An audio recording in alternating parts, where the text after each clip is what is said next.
Hi friends, ఇవాళ మనం మరొక కొత్త వంటకంతో మీ ముందుకు శ్రీగిరి అనిల్ కుమార్. ఇవాళ చేస్తున్నది టమాటా రైస్. కావాల్సినవి టమాటాలు, కరివేపాకు, పచ్చిమిర్చి. ఫస్ట్ ఇలా నూనె వేడి చేసుకున్న తర్వాత కరివేపాకు వేసుకొని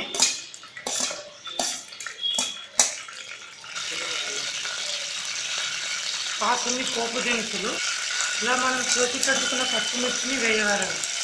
ఇలా నూనె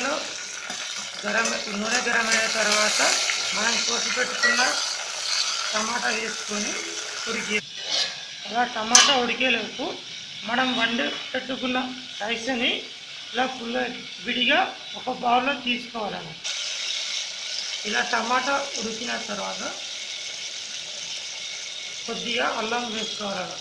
ఇలా అల్లం వేసుకుంటేనే మనకు టమాటా రైస్ చాలా టేస్టీగా ఉంటుంది. తప్పకుండా అల్లం వేసుకోగలరు. ఇలా అల్లం వేసుకొని ఉడికేయాలి. తర్వాత చిక్కడు పసుపు,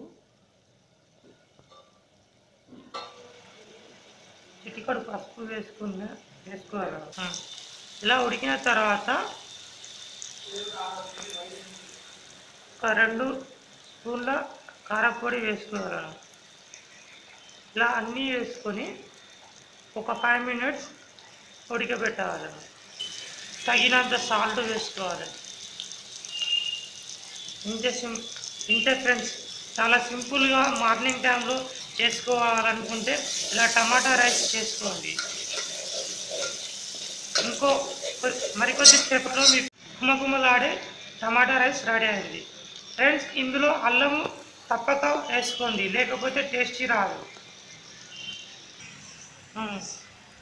ఇలా మనం చేసుకున్న టమాటా రైస్ది పక్కకు తీసుకొని ఇప్పుడు దీన్ని మనం రైస్కి కలుపుకోవాలి.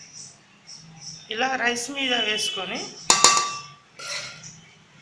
బాగా కలుపుకోవాలి. ఇలా రైస్కి అంటే విధముగా బాగా కలిపిన తర్వాత చూడండి ఫ్రెండ్స్, ఎంత బాగుంటుందో. మీరే చాలా simple way to prepare the tomato rice. మీకు ఇలాంటి మరెన్నో కొత్త వంటకాలతో మీకు నచ్చే విధంగా చేస్తాము. Anil Kumar Sirigiri. Please follow my channel and subscribe. చూడండి ఫ్రెండ్స్, గుమగుమలాడే టమాటా రైస్ కర్రీ రెడీ అయింది. మరి ఒక కొత్త వంటకంతో వచ్చే వారం మీ ముందుకి Sirigiri Anil Kumar. Bye bye friends.